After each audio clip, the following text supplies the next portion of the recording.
Hello, everybody. Hello from London, actually. Sounds like Radio London speaking here. Really, thank you for being with us. We are delighted to have a little bit of time to tell you more about our exciting course.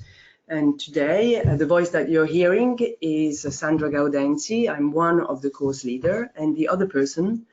Hi from London. This is Massimiliano Fusari. I'm course leader with Sandra for the Digital and Interactive Storytelling Lab, MA, and I also welcome you from London. Very excited to have you interested in what we believe being a groundbreaking adventure. But first, maybe let you give you a little bit of information about who we are and how we got here. Personally, you can maybe hear from my accent. I'm half French, half Italian. I've been living in the UK for the last 25 years, and when I arrived here, I worked in television for 10 years. So I come from a background that is very much hands-on of production and a real love for exciting non-fiction. I always worked in factual storytelling, and with the real core idea that factual storytelling can help us to understand the world, but also maybe to change it to a certain point. And after 10 years of TV, what I did is I started, maybe like you, to decide that I needed to know more, and I went into studying again. When I was 30, I did an MA in what used to be called multimedia then. And the whole idea I had was, what could happen to storytelling if we start using the web, which is pretty much the only thing we had then, to create a different type of story? And to really start thinking about the world as a place where we are connected, like the web is connected, where stories are telling more about the world than what they are doing now as linear stories. And from then, really, I started a 20 years career in academia, where I've been really specializing in what I used to call interactive documentary, and now I call interactive factual. And basically, is what can you do with the digital medium to effectively speak about the world as it is. And this includes gaming, serious games, it could be iPads and how to use graphic novels, it could mean basically using virtual reality, augmented reality, every single new technology, how can we use it as storytellers? And this is very much what I study, what I write about. I also have outside of university, I ran a professional lab for ideation of interactive storytelling. And so I really try to make stuff happening, help people to do their own stuff, and teach about it, because while I teach, I also learn, and that's what I love doing. Massimiliano. I'm very recent to academia. I moved into academia 3-4 years ago. I'm 47. I spent the last 25 years working mostly in a variety of roles in the Middle East. So I went to university for my BA and I started and I studied Arabic and Persian because I wanted to report, this was at the early 90s, I wanted to report the Middle East in a different way, knowing things and not just going there and assuming things. And assuming facts and perspectives. So I went, I have been based in and out of the Middle East basically for the last 25 years, a strong interest in reporting daily stories as well as long assignments, mostly visually. I moved from words to photographs to video. And recently, and that coincided with my coming back to academia to study 6-7 years ago with my PhD. Both Sandra and myself did our PhDs, and I actually try to understand how the web, through my PhD, understand how the web could implement a different way of narrating our realities and finding ways to make our stories more engaging while they represent and they narrate reality, or what we try to tell as reality. In the between, so between my BA and my PhD, which I concluded in 2014, I spent most of my time in the Middle East, working a variety of roles for different clients, both in the private and public sector, including UN agencies.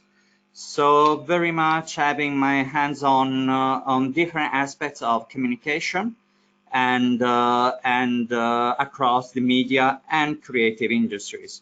2010, I came back to do my PhD, which was on a practice-based interactive storytelling, how to find ways to bring stories live. And for the last 3 years, I have been at Westminster, dedicated, like Sandra, to this interesting project we have worked together to set up.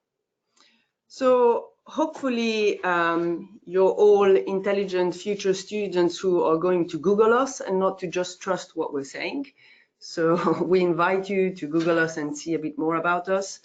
But effectively, we delved into this new course that has been created literally 2 years ago, because we both believe that our past as practitioner and our present work as practitioner with our hat of academics really puts together theory and practice together, allows us to do better projects if we can be critical about them, and at the same time, by doing projects, we can advance, you know, the theories about our field. And that's really what is the flavor, I think, of a whole course, is to be a healthy mix between those two positions. And that's why we put so much emphasis on the lab, because it's as it's practice and thinking about the practice, and then making things better because of the way we have been thinking and reasoning about that. So it's a continuous iteration, which is a key feature of our work, and that's why we call it a digital and interactive storytelling lab. So let's go a little bit through the agenda today. We have a presentation that we're sharing with you and that you will all receive, so don't worry, don't take notes, you should have it soon. And really what we're doing now, we're going to go through an overview of the course as it is and what are its modules and what's the structure, a quick idea of the assessments, but more about the philosophy of the way we want to assess you. We won't go into details because you know, you'll understand that there is a logic behind our assessments. Obviously, entry requirements and careers. Why should you do this course? I mean, this is definitely something we want to discuss with you as well in the Q&A that we will have at the end of the session. So, why do we need to think about technology if we want to be storytellers? And also, what's the point of being storytellers? And let me just make clear that we don't think that the storytellers are only people who come from journalism or documentary or, you know, the so-called, I think we are all storytellers. We're all using social media every day. We therefore need to understand how to use it, why we're using it, and we need to feel empowered. And out of that, you know, if we manage to understand these, we can then create stories, whether it is just the act of selling your ideas or whether it is the act of working in advertising, in any type of field. Storytelling is the way we create our image and we give the message and we create meaning. That's why our framework is both theoretical and hands-on. Again, I want to stress the crucial importance of the lab, so important that we actually put in our name.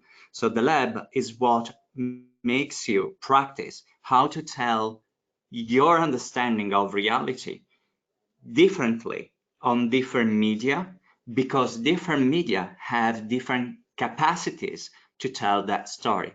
So storytelling refers to both content and form, and how you actually can use one specific form to tell that content. Again, the image you are seeing right now, it's about augmented reality and virtual reality. what does that imply in telling story?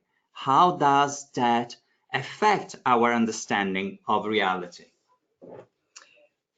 The real question here is that if you are not able to answer those questions, and if you're not able to use the medium that we have around us, you might be out of touch and you might lose your best weapon in your career.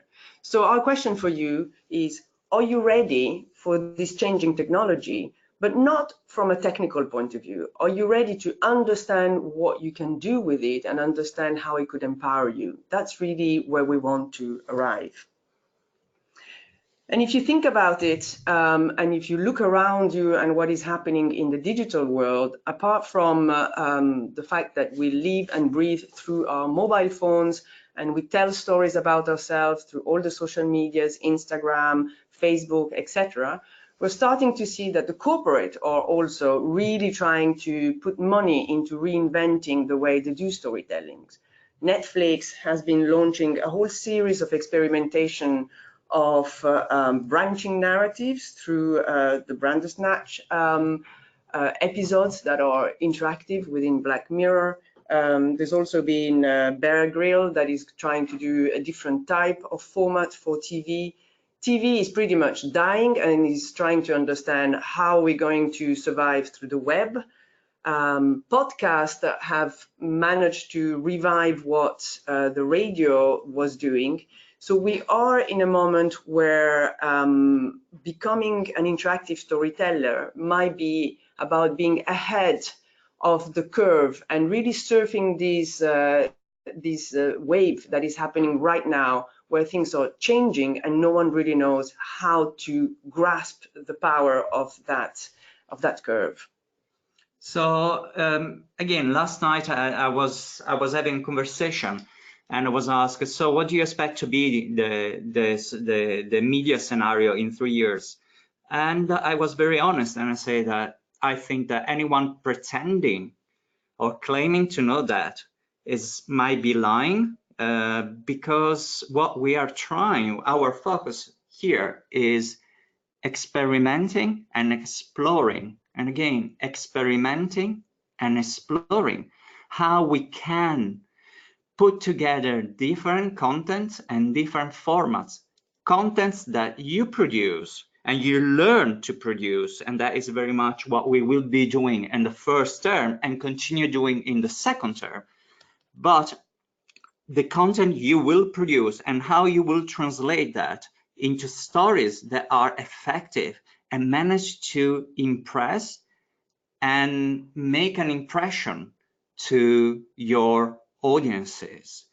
And it's not about learning what the digital can do for you. Sorry, it's about learning what the digital can do for you and not what you can do for the digital. Digital is not the end, it's a tool. And this is why, you can see in this slide, the last sentence is getting control of your own story, really, because we want you and us to be the storytellers of the future.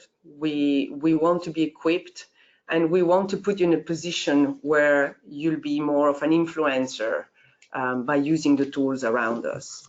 But let's have a look to a photo. Those were students from 2 years ago. And you can tell, I think, from the photo, the atmosphere of fun. We're using, in this case, we're using photography, but we're using it differently, which is very much what we're trying to do. We're trying to communicate, each of those students had a past. Some of them were attached to audio. You can see on the top right, there is a photo of a microphone. Some of them were coming from photography, some love writing. And we're not saying forget that. We're saying embrace that, put it together and make it your strength through digital media. And what we do in the course is that you will obviously have the two of us teaching, and there is a whole team. We'll speak about that later. But also we make sure that we're very much in touch with the industry. So we have different ways of doing this. One is that we produce pretty much a monthly event, which is a talk where we invite people from the industry to speak about their project. You have in front of you just a few examples. And you can see that we had people coming from journalism, creating Juliana Rufus, who created a game for a mobile phone, or also a game online. She did two, which were about going deeper into investigative journalism. We have people like Tom Hewinson, who came from creating a startup that is doing work for Alexa. We have Victoria Mappelbeck, who actually is a filmmaker, but what she decided to do is to use her mobile phone to do a different type of storytelling. And Robin McNicholas, which are just a few examples. He's coming from one of the best VR company in the world at the moment, and he's doing some very, groundbreaking products. So we have people from Al Jazeera and BBC and big companies who are really coming, telling you what they're working on, inspiring you, and at the same time, this is an opportunity for you to see them in flesh. And if you want, you can exchange contact. Some of our students have done that. And maybe, there's a chance to interview them. There's maybe a chance later on, to tell them about your own project. And that's also why a very good reason to come to London. London is a hub where you have possibly the best people in the world producing and thinking about media and creative industries. Coming to London is not only coming to London, is coming to London to be exposed and be in touch with the people shaping these two industries in the next 2, 3, 5, 10, 20 years. So again, this is the rationale why this lab presents, which is these monthly events, that's the rationale that this lab presents has. We want to bring the people from in the industry, the people actually doing, to exchange and start a dialogue with you and with us. Absolutely. And the talks are a good way to invite people to speak to us, but we also go to people. So, for example, this year we decided to test. So our course did test a VR project done by the BBC. Is Anna okay? This is an opportunity to be useful to the industry again and to give feedback to them. And then, they then engage with us, and this creates contact. We went last year, for example, to the Financial Times to meet and interview Robin Kwong, who had done the Uber game, which was a website where you could play the game of being an Uber driver.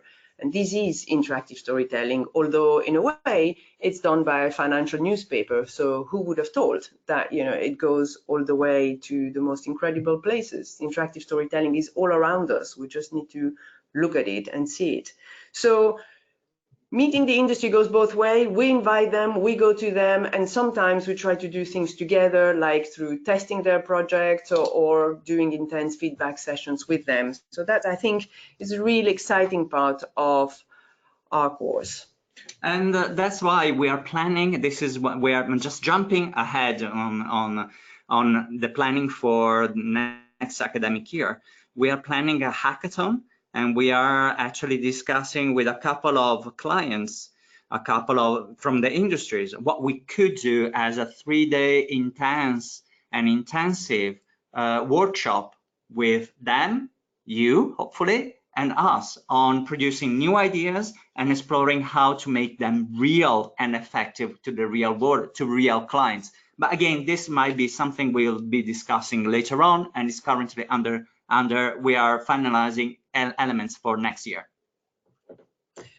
So maybe these slides that you're seeing now, it has more to do with our lab ethos. So the lab means for us, we're working together on this, we're exploring together. It's not just we organize a conference, we organize a talk, and that's it. You sit there and you watch. No, I mean, this is something we do together. What you have in front of you are 3 posters that the students have done in the past. Every single event is co-organized. Students are active into making sure that the public media has been done. We're advertising on Eventbrite. It's effectively co-produced as a team, as a class. Some people do the posters, some people come and shoot the whole event, so we record them.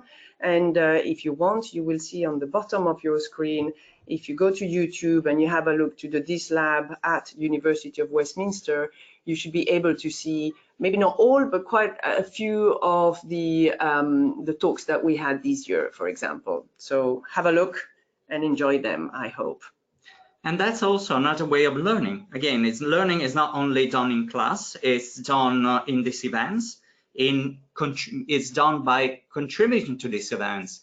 And just with these current slides, we shape the future. Again, my perspective, our perspective on digital tools, it's exploring what we can do by shaping new digital tools. So I was awarded recently a grant to produce a mobile app. And again, this is another of the a mobile app in order to enhance and strengthen the way we understand and produce visual communication. So both photographs, still images, and video, moving images. And this is happening right now. So I cannot tell you which form this mobile app will take, but I can tell you that we are working on that. And that's, again, that's how we implement the lab ethos. So this was the presentation at the BBC on the idea, and then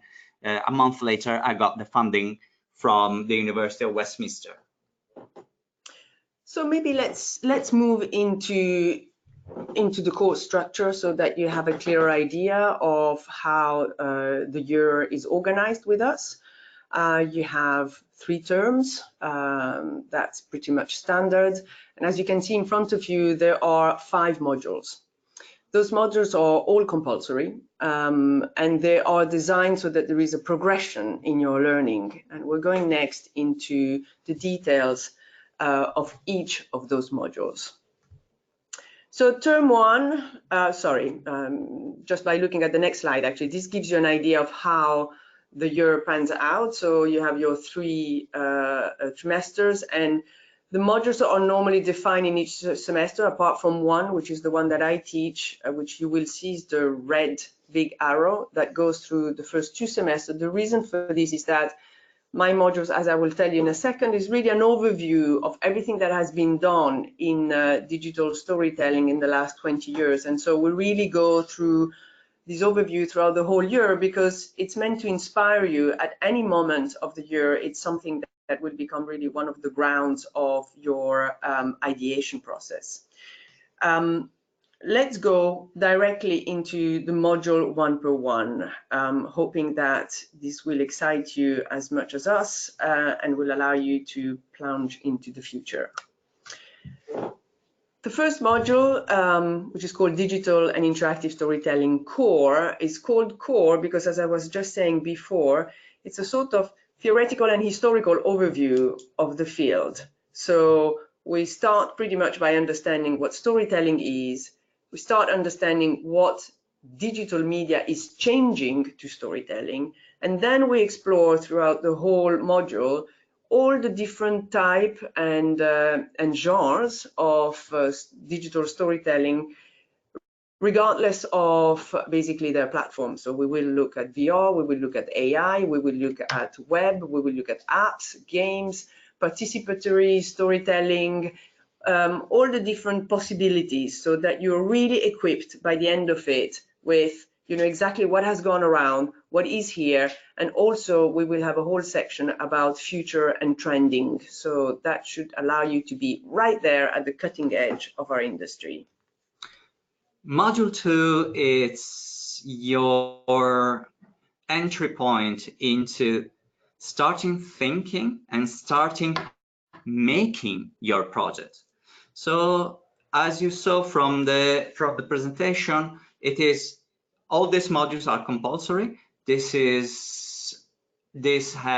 runs for all day every week, a full day, and an alternative week it has a second day. So it's when you start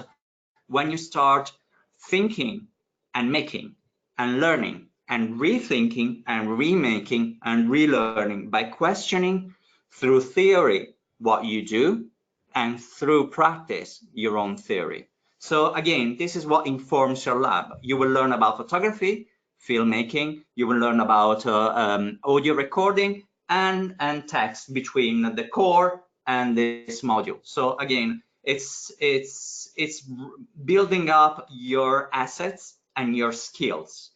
And this runs through the first term. This informs the first term, which runs from September until December. Term 2 runs from January to basically April. And term 3 is during summer when you actually do your end project, which we will address in a second. So term 2 has 2 modules. One is creativity, design, and platforms. What does this mean? This module is about transforming your project, the project that you learn to produce and you learn to question in term 1, how you can enhance and transform it across different platforms, hence through design and creativity. So creativity and design are your drivers to transform stories effectively on platforms. Module 4, and the module 3, one of the things we are discussing is the production of the mobile app, the meta image that I mentioned a few minutes ago. Module 4 is as crucial as all the other modules, and that's why all the modules are compulsory, because it's where you learn how you write a project, how you write a project, how you run a project, how you write a budget, how you engage possible stakeholders, people you want to engage with your idea, and all the soft and hard skills that are at the core of making your ideas into a business. And this is part of the activities we are discussing right now. This is the time, June and July are the time when we're actually planning things for next year. And it's what we are planning is also to provide the way to make you learn and get accredited as a project manager through the Prince2 training. And we will touch about that maybe later on. And module 5. So effectively, module 5 is after Easter, and we're going towards the end of the year. And that's the moment where you have 3 months, so 2 months and a half, to really put everything together and to produce your own project. Often, project will be done in groups. So that it allows you to do a project that is more interesting and vaster. But if you think about it, what we will ask you is to put together the 4 modules that you had with us, understanding what's the state of the industry, which is pretty much module 1, understand how to ideate and start a concept, which is pretty much module 2, building it, prototyping it, and acquiring the tools to do it, that's module 3. And module 4, which is how do I understand how these ideas set in the world? How much will it cost me? How do I write a treatment about it? How do I find people whom I want to fund it? And so all this is what we ask you to put into your major project, which will be a project that needs to be developed to the level of being a working prototype, but it will come also with the other aspects, with your ability to present it, to do a deck that could be sent to the industry, which is some other people call it a treatment, it depends on where you're coming from. And you basically put everything together and come out of the course with something that you can present to the industry if you wish to continue it. So module 5 is basically putting together everything in order for you that once you finish it and you start going to interviews, you can actually show what you know, not telling them, you show them what you know, what you have learned, and what you are capable of doing. So this was an overview of each module. And when we said at the beginning, we'll discuss our philosophy of assessment at the end, it's because, we don't need to go through every single module assessment because they pretty much all have the same logic. The logic of our assessment is linked to the logic of our MA, which is mixing theory and practice together. So you normally have to create something in each module. So there's a creativity skills. You then need to be able to reflect about what you've done. So those are your critical skills, which often means having to write a critical report about it as an individual. What have I learned out of this module? Often you will have a presentation as well, not in each module, but in quite a few of them, because we believe this is absolutely crucial that you're able to express yourself, sell your idea, and be very clear about what is it that you're doing and why. And the production skills are about making sure that your practice holds itself. And so assessment pretty much are all trying to combine those three aspects: doing, reflecting, and being able to speak about it. And because I can speak personally, to me, the most challenging skills I had to learn by doing. So I didn't learn it at the university, and that's why Sandra and myself are giving so much emphasis on that as a skill is pitching. You pitch all the time your idea. Pitching is being able to convince your counterpart. It could be someone in the industry, someone you meet on the elevator, hence the elevator pitch, which is selling your idea, what you do, and what you are capable of doing in 20 seconds. In 20 seconds, 1 minute, 3 minutes. This is possibly the most crucial skill you will not only learn, but you will practice over and over throughout the year, because without that, you are not able to even start your career. And on this, again, we have a very wide idea of what pitching is. So you will have the standing in front of a jury eventually in the course. But I have seen on my own career that pitching means being able to meet a coder or a designer in the street, and I actually need to be able to get that person on board on my project. And so I have those 2 minutes, or maybe sometimes 30 seconds, to say, hey, I'm working on this, and for this, and reason, it's such an amazing project that you basically need to come and join the team. So pitching is also, speaking to the people you need for your own projects to happen. So it's the skill of clarity and the skill of persuasion. And this, we think, is fundamental. Entry requirement, I think by the time we are here, you probably all have studied our website. You know what needs to be done. I'm looking at Alicia trying to know if she wants to pitch in. She doesn't, okay. But this is something, if you have any doubt, it's quite clearly explained on our website. You need a personal statement and references, and you need to have a good English. But if there is any doubt, you will have at the end of this presentation our emails, and so you're very welcome for specific questions to come to us directly. That might be the best way of dealing with it. Why are we thinking that there are not only skills that you can learn from RMA, but also why is this also a door towards a possible job? Because we are not training you.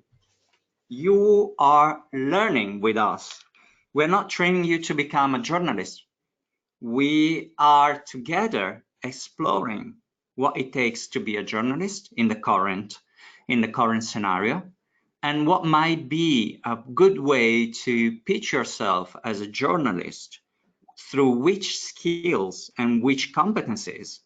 And that applies to digital journalists, broadcaster, transmedia producer, directors, radio and podcast producer, museum curators, anything. We are not telling you how to become someone. We are together with you, exploring how you can shape with us your profile to pitch at the industry you are most interested in. And I think this is a very exciting part of RMA because traditionally you would apply maybe to a film school and you would say, I want to become a film director. Like there was a role that pretty much we all know what it is and this is what you want to do. We are a lab, which means that we are in training you in a field where actually there are very few very clear names for the jobs that you will potentially be doing when you come out of it, because those jobs keeps being created, because we didn't need to have a digital educator 5 years ago. Social media campaigners are people who have emerged quite recently, but there are new jobs like how to curate digitally a museum. That is something that is happening right now. And maybe so the words are not there yet, but because the whole world is going digital, the jobs position are going to be there. And what we think is our course is a place where you have the time to focus on what is it, create your niche, that niche that maybe doesn't have a name, but that is a clear job that fits into a purpose that the market is developing right now. And so sometimes we have no words for your future job because it doesn't exist yet, but it will by the time you will be there. And that's why this MA is all about skills that you acquire and competencies. It's not shaping your role or your career. It's to provide you the tools in forms of skills and competencies to actually shape your own career choices. Because as Sandra and myself have been experiencing in our life, what your job might be in 2 years, that job might not exist in 5 years. And if you focus on the job, you won't be able to reshape yourself. If you focus on the skills and competencies, you will be able to rearrange these skills and competencies for the changes that the market apply to position roles and careers all day on a daily basis, not on a yearly basis, on a daily basis. So I think we are heading towards wrapping up, and maybe back to Alicia to take any question on you. So we're just going to get started on our Q&A session now. Our first question is regarding the level of skills required to start the course. So what can students do to help prepare for the course, and what skills do they need to be able to get into the course? Welcome back, first of all. And there are no specific skills requirement, because it is difficult to expect from students, from interested students, to be able to produce photography, to be able to produce filmmaking, to be able to produce audio at the same level. So we're not putting any entry level on that skills, because we will try to enhance all of your skills in different ways. So this year there were a couple of students who were very good in photography, and hence I work with them in order to make them experience and practice photography in a situation they never did before. But they didn't know anything about podcasting, so they learned about podcasting. Or they didn't know how to make movies, moving images. And so again, the aim is, the more you know about these different skills, the better it is for you. But if you don't know all of them or any of them, as long as you're willing and interested to learn, that is the place where you can actually enhance and practice and think about what it means to produce these different media in an integrated way. Great. So our next question is regarding the assessments. Could you explain a little bit more? Are they group-based projects, or are they generally individually based projects? So the projects, the assessment for the first 4 modules can be both group and single run. We invite students to basically to organize themselves in groups, because that allows to practice and to learn what it means to manage projects and programs together in an integrated way, as well as learning from peers, learning from your colleagues. I mean, it's, of course, if it's a group, let's say if three people put together and they're all very good in photography, they will learn very little.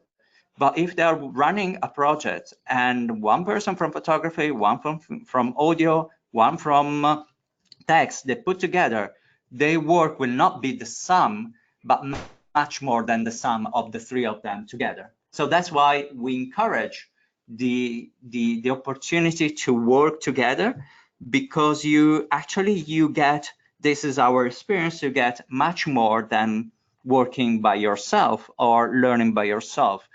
It's not a sum, it's much more, it's much more than that. And working and teamwork is a skills that is required in any industry.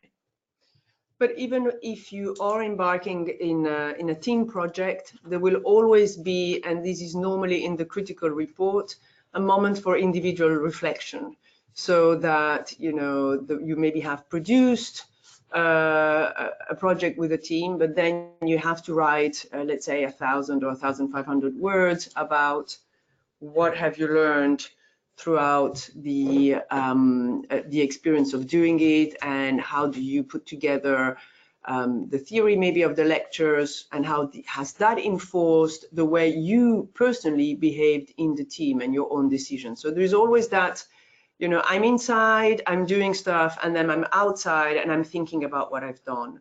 Maybe the exception to this pattern will be on my module, which is module 1, because it's a core module which is more about having an overview of the field. So in that one, you don't have to produce a practical project, but what you do, and I still think it's a form of practice, you have to write, for example, 2 blogs where you critique existing work. And I really invite you to put those blogs on a public sphere. So normally it's on Medium.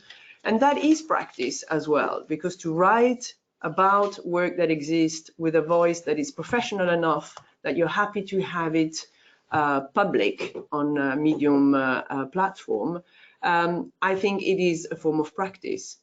And the other piece of writing that you have to do for module 1 will be a research. And this is more you starting to think maybe about the area that interests you, because it is such a vast area that it's better if you decide if you're more interested in sound or in VR or in other thematics. And that lab research is about you starting to do contextual research, understanding what other people have done, and link it with theory research, what other people have said about the question that you have in mind, so that you start from the beginning to frame an understanding of the area where you eventually will maybe also want to do your major project, so that by the end of your year, you've done a research for me, and then you've done your practical project. And again, you can see the theme is the same. Those two things eventually go hand in hand. Following on from that, is there somewhere that students are able to view previous projects that students have produced at all? For the student projects, we don't have a direct link. You will see there is quite a lot of the writing on Medium, and sometimes they do link to their own projects there. To see in general work that can inspire you in terms of digital narratives, actually in this presentation later on there is a link for things that you can start having a look to. I particularly like the MIT DocuBase website, which is a place where you can really delve into, I can't remember, an archive of something like 400 pieces and projects, and you can really learn about them. So this is a link you'll have further down into this presentation to have a look to it. Yeah, but please bear in mind that this is actually, we are in the middle of year 2, and so final project of year 2 has yet to be, they have just been started, and project for years 1 have are starting being released right now. So at the moment, very little is available, but hopefully soon, or as soon as possible, that you will see some more of this, of the examples produced. You mentioned earlier that the course has a YouTube channel. Is there any other ways that prospective students can potentially follow what's happening on the course? Is there a specific social media channel, or is the best place the university website? We have a Twitter account as well, and our students, when they publish on their thinking, their blogs on Medium, they often put it under this lab as well. So we're a bit scattered around. I think the best place is probably the YouTube channel, where we have pretty much only put the talks at the moment. And integrated with the Westminster page, where you can find all major information about the course. And we will conclude this this conversation later on with our email. So if you have any other information you wish to be clarified, we'll be happy to take your question later on. Our next question is, are you two the only teaching staff on the course, or are there other teachers as well that teach the other modules? We are the 2 core teachers, but we are, again, we are bringing on board other colleagues from the industries. So the 2 of us will be your main point of reference, and then for specific projects or for specific modules, we will bring on board other people from the industry. So in order to have it, again, as much as updated as we can with the people doing the stuff. So this is all to do about, you know, having someone with the current expertise on the field. So if and when you will be doing maybe some experimentation in 360 video filming and maybe in VR, you know, we consider it's better to have someone who, you know, has more experience than us in that. So that's a bit the logic. We'll grab people from the industry depending on what you as a class also want to know more, and make sure that, you know, you get some expertise from them.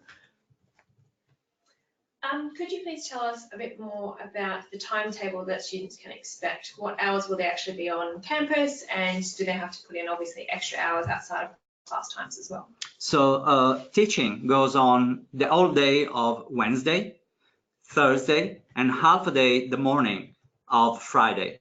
This is consistently run throughout the whole year. So term 1 and term 2.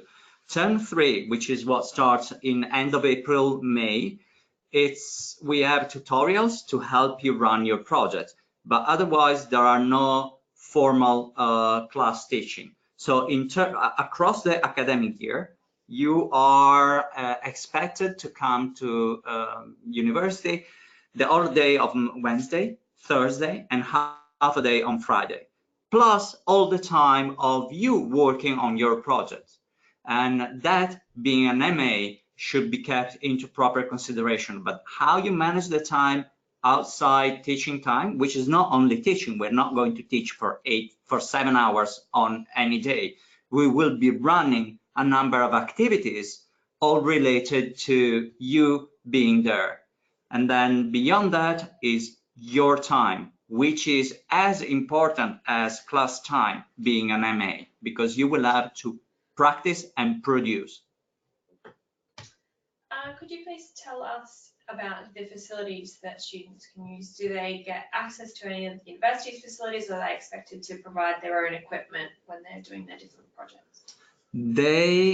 So equipment is provided by the university, not everything, and not on a permanent base. So you can actually borrow a camera from the university, but you can keep it as your own camera.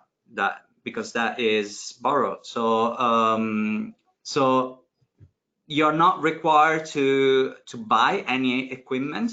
We will be in different ways helping and providing the most important equipment for you to practice your own skills.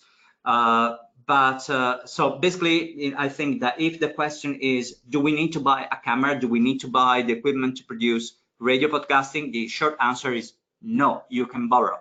If you have your own camera, fantastic, you can use that. We will, however, expect you all to have, a laptop computer that you can work from. There will be some editing that needs to be done. The university has, is very well equipped in terms of computers, so that if you can work from the campus, you can use those computers. You could be editing on those computers if you want a fast machine.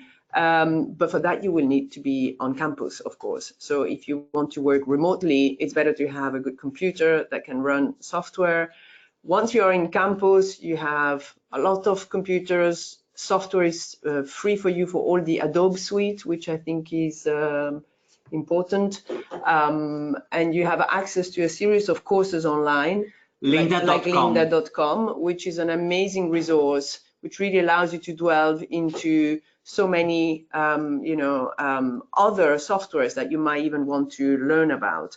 So yes, I honestly think the university is well equipped and has also an amazing center which is called the EMS, where you can play with virtual reality. You have software like oh god, the name is actually suddenly going Unity. That's it.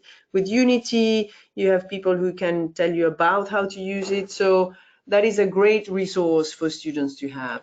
And the person running the EMS, which is the space where all new technologies, all whatever we can bring on of new technologies is stored and practiced. And the person running the place, Connor, will be part indirectly of the This Lab team, as all Friday mornings will always be run in that space. Just again to give you an idea of how we are trying to bring on board all the latest innovation, and as well as bring on board people who can take you to playing with this innovation by knowing them very well.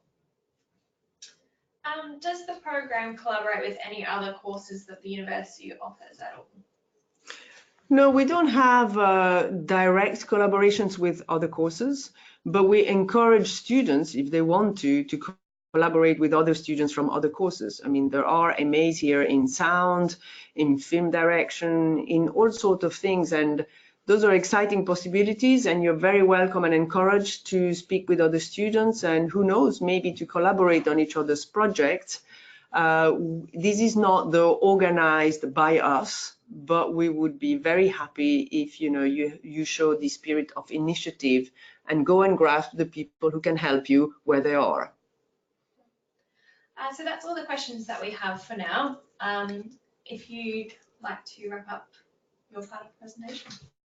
Yes, I think I'll just actually go back to the slide just before, which was, a funny picture that we took this year when we did an outing, just to show you there is a life outside of just being in a classroom. We try to go out, we try to have fun.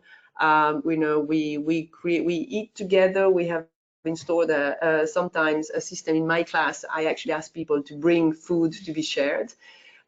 This is part about creating not only a year of studying, but also a year of sharing and and creating bonding between us that really hopefully feels a little bit like a family. So with this being said, you can email us for sure. Those are our email address, and we really look forward to hearing from you. Yep. Thank you for taking the time to be with us this hour. We're very happy. We hope we have managed to answer the best possible way all your questions. And for anything else pending, do drop us a line. And we look forward to hearing from you and hopefully seeing you end of September when This Lab MA starts. So See you soon. Thank you. Thank you.